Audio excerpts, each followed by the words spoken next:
वादळ वाऱ्यानी ना कधी विचलित झाली, चौफेर आक्रमणाने ना कधी डगमगली, आव्हान देण्याची ना कुणी हिम्मत केली, अशी 2 ठिकाणं ही अभेद्य राहिली. सह्याद्रीची छाती आणि साताऱ्याची माती. कारण झळ सोसून जोडलेली भक्कम नाती हीच तर शिवछत्रपतींच्या गादीची नीती. म्हणूनच लाखोंची जडली निस्सीम प्रीती.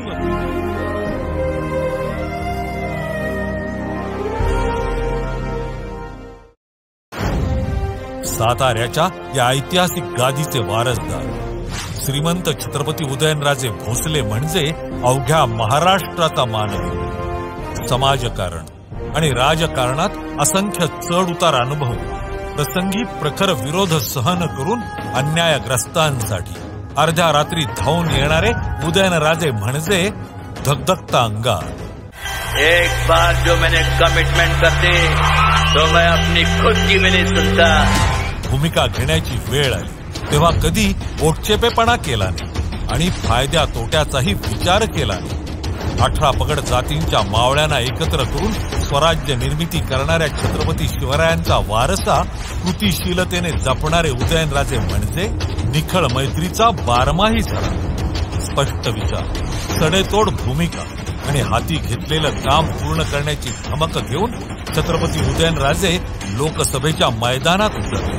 पंतप्रधान नरेंद्रजी मोदी, केंद्रीय गृहमंत्री अमितजी शहा आणि महाराष्ट्राचे उपमुख्यमंत्री देवेंद्रजी फडणवीस यांच्या विकास मार्गावर साताऱ्याची घोडदौड गतिमान करण्यासाठी नियोजनपूर्वक विकास ही छत्रपती उदयनराजेंची खासियत. म्हणूनच पुढच्या 50 वर्षांचा विचार करून कास धरणाची उंची वाढवण्याचा प्रस्ताव त्यांनी मांडला आणि तडीस नेला. कास तलावाची उंची वाढवणे आणि सातारा शहर पाणी पुरवठा योजना यासाठी एकूण 103 कोटी रुपयांच्या कामांची पूर्तता केली. अमृत योजनेची जोड देऊन पाण्याचं कल्पकतेनं नियोजन केलं.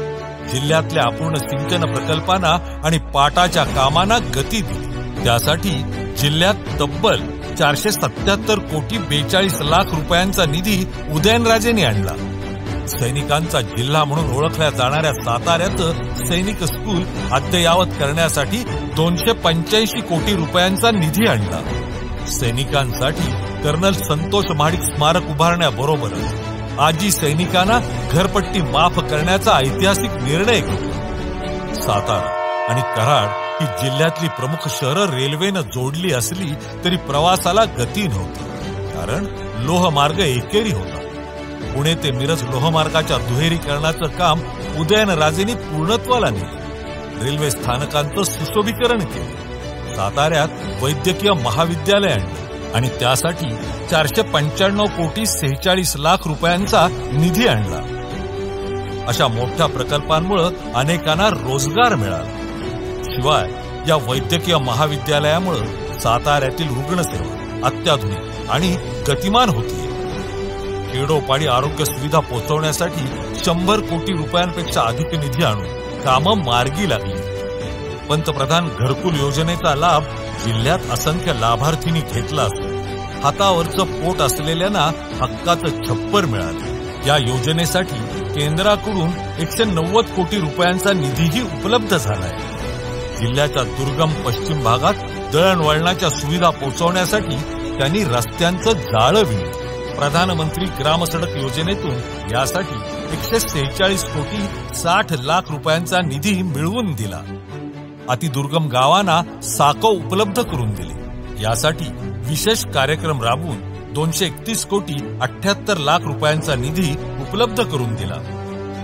शेंद्रे ते कागल राष्ट्रीय महामार्गाच्या 6 पदरीकरणाचं काम मार्गी लागले आणि त्यासाठी 7,559 कोटी रुपयांचा केंद्रीय निधी मिळालाय देखील. या आणि अशा अनेक विकास कामांसाठी 9,954 कोटी 44 लाख रुपयांचा निधी श्रीमंत छत्रपती उदयनराजे भोसले यांच्या प्रयत्नानं उपलब्ध झाला आणि त्यामुळेच विकास कामही मार्गी लागली. निसर्गाचं भरभरून दान मिळालेल्या या जिल्ह्याचा विकास पर्यटनातून व्हावा या दृष्टीनं उदयनराजे सातत्यानं प्रयत्नशील राहिलेत. जिल्ह्यातील गडकिल्ल्यांच्या विकासाचे आराखडे तयार केले. प्रतापगडचा आराखडा मंजूरही झाला असून अजिंक्यतारा, सज्जनगड अशा किल्ल्यांच्या विकासाबरोबरच तिथं रोपवे उभारले जाणार आहेत. वाईसारख्या तीर्थक्षेत्रांचा विकास करण्यात यश मिळालं. जिल्ह्यात चित्रपट, मालिकांचं चित्रीकरण अधिक संख्येनं व्हावं म्हणून विशेष प्रयत्न करून स्थानिकांना वेगवेगळ्या मार्गांनी रोजगार उपलब्ध करून दिलाय. महिलांच्या सक्षमीकरणाकडे लक्ष देताना महिला बचत गट आणि आशा स्वयंसेविकांना बळ दिले. जिल्ह्यात सौर ऊर्जेचा अधिकाधिक वापर व्हावा यासाठी पंतप्रधानांनी घोषित केलेल्या योजनेचा लाभ जास्तीत जास्त लाभार्थींनी घ्यावा यासाठीही प्रयत्न केले. युवा शक्तीच्या हाताला काम मिळावं यासाठी विशेष प्रयत्न करताना श्रीमंत छत्रपती उदयनराजेंनी साताऱ्यात उद्योजकांची परिषद आणि रोजगार मेळावे आयोजित केले. केंद्रीय सूक्ष्म, लघु आणि मध्यम उद्योग मंत्रालयानं साताऱ्यात टेक्नॉलॉजी सेंटर मंजूर केलं असून या पाठोपाठ मोठ्या उद्योगांची पायाभरणी जिल्ह्यात करण्यास अनेक उद्योजकांनी होकारही दिलाय. पुढील 5 वर्षात अनेक कामं पूर्ण करण्याचा संकल्प श्रीमंत छत्रपती उदयनराजेंनी केलाय. कोयनेमध्ये प्रवासाची सुविधा, डोंगर माथ्यावरील गावांचं पुनर्वसन, जिल्ह्यातील जिल्हा परिषद आणि नगरपालिका शाळांचा दर्जा आणि गुणवत्ता वाढवणे, सातारा, कराड, वाई या ठिकाणी IT पार्क उभारणे, कराड विमानतळ अद्यावतीकरण आणि अंतर्गत विकासासाठी केंद्र शासनामार्फत निधी उपलब्ध करणे, प्रत्येक तालुका स्तरावर असणाऱ्या शासकीय नर्सरीचं पुनरुज्जीवन करून जिल्ह्यातील वातावरणास अनुकूल वृक्ष लागवड करून त्यामधून फळं, फुलं इत्यादींचं उत्पन्न घेण्यासाठी विशेष प्रयत्न करणे, कोरेगाव, पुसेगाव या भागात सोलर इंडस्ट्रीज वाढवून त्याचा फायदा स्थानिक नागरिकांना मिळवून देणे, जिल्ह्यातून राज्य, राष्ट्रीय, आंतरराष्ट्रीय खेळाडू निर्माण होण्यासाठी ऑलिम्पिक पुरस्कार विजेते कैलासवासी खशाबा जाधव यांच्या नावे क्रीडा अकॅडमी उभारणे, साहित्य, कला क्षेत्रात जिल्ह्याचं योगदान आहेच यासाठी स्वर्गीय यशवंतराव चव्हाण यांच्या नावानं साहित्य कला विद्यालयाची निर्मिती करणे, जिल्ह्यातील गोरगरीब विद्यार्थ्यांना शिक्षणासाठी विशेष अनुदान देण्यासाठी केंद्र आणि राज्य शासनाकडून अनुदान मिळवून देणे, त्याचबरोबर प्रत्येक तालुक्यामध्ये डॉक्टर बाबासाहेब आंबेडकर यांच्या नावानं वसतिगृह उभारणे. जिल्ह्यात 11 धरणं आहेत, पण सर्वांना पिण्यासाठी, जनावरांसाठी आणि शेतीला पुरेसं पाणी मिळत नाही.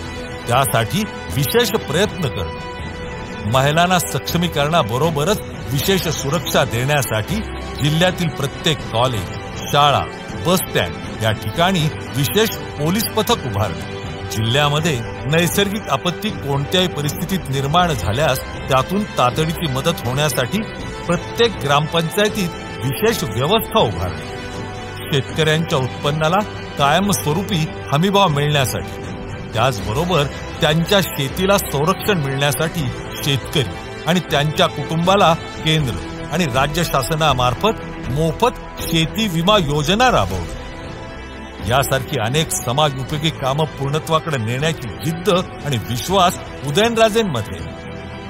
त्याचबरोबर भारतीय जनता पार्टीनं दिलेल्या वचननाम्याची अंमलबजावणी काटेकोरपणानं सातारा जिल्ह्यात करणारच असं उदयनराजेंचं वचन आहे. क्या एक काम मेरे लिए आप कर सकते हैं क्या? उदयनराजे जी अब तक जितने ज्यादा वोटों से जीते हैं वो सारे रिकॉर्ड तोड़ के देंगे क्या? मुझे विश्वास है आप बहुत बड़ी ताकत लगाने वाले हैं. मुझे विश्वास है आप घर घर जाने वाले हैं. मुझे विश्वास है आप लोकसभा की वोटिंग के रिकॉर्ड भी तोड़ने वाले हैं. मुझे विश्वास है इस बार पुरुषों से महिलाएं ज्यादा वोट करने के लिए निकलने वाली है. मोफत रेशन योजना पुढील 5 वर्ष सुरू राहणार. गोरगरिबांना दिलं जाणारं अन्न पौष्टिक आणि समाधानकारक असेल. 70 वर्षांपेक्षा अधिक प्रत्येक व्यक्तीला आयुष्यमान योजनेच्या कक्षेत आणणार. 5 लाख रुपयांपर्यंत मोफत उपचार. मुद्रा योजनेची व्याप्ती 20 लाखांपर्यंत वाढवणं. घराघरापर्यंत पाईपलाईन गॅस पोहोचवणं. PM किसान योजनेचा लाभ यापुढेही 10 कोटी शेतकऱ्यांना देणं. सहकारातून समृद्धीच्या दृष्टीनं सहकाराचं धोरण, दुग्ध व्यवसाय आणि सहकारी संस्थांची संख्या वाढवणं, पंतप्रधान आवास योजनेत आता दिव्यांगांनाही प्राधान्य देणं, जेनेरिक औषधांची केंद्र आणखी वाढवणं, उज्ज्वला योजनेची सबसिडी पुढील 1 वर्षापर्यंत वाढवणं, महिला खेळाडूंना विशेष सुविधा देणं, महिला सक्षमीकरणाला प्राधान्य, वचनांची पूर्तता आणि जनसामान्यांचा उद्धार हाच भाजपचा निर्धार आहे. म्हणूनच आपला सर्वांचा आता एकच नारा, समृद्ध भारत, समृद्ध सातारा. सर्वच आघाड्यांवर जिद्दीनं काम आणि परिपूर्णतेसाठी प्रयत्न हे वैशिष्ट्य असलेले उदयनराजे लोकसभेत साताऱ्याचा आवाज बनून जावे ही जिल्ह्यातल्या प्रत्येकाची इच्छा आहे. म्हणूनच ही निवडणूक एक लोकचळवळ बनली. आजवर जिल्ह्याला विकासाचं गाजर दाखवणाऱ्या आपल्याकडे कानाडोळा केल्याची भावना जनतेच्या मनात खतखतती. म्हणूनच उदयनराजेंचा विजय ही काळ्या पाषाणावरची पांढरी रेघ आहे. येत्या 7 मे रोजी या लोकचळवळीत सहभागी होण्यासाठी तुमच्या बोटाच्या शक्तीचा वापर तुम्ही सर्वजण कराल आणि श्रीमंत छत्रपती उदयनराजेंच्या रूपानं एक लढाऊ प्रतिनिधी लोकसभेत पाठवाल याची खात्री आहे. पुन्हा एकदा आपला सर्वांचा एकच नारा, समृद्ध भारत, विकसित सातारा. यासाठी कमळाच्या चिन्हासमोरील बटण दाबून महायुतीचे उमेदवार श्रीमंत छत्रपती उदयनराजे भोसले यांना प्रचंड बहुमताने विजयी करा.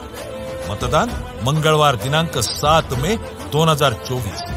वेळ सकाळी 7 ते सायंकाळी 6 वाजेपर्यंत.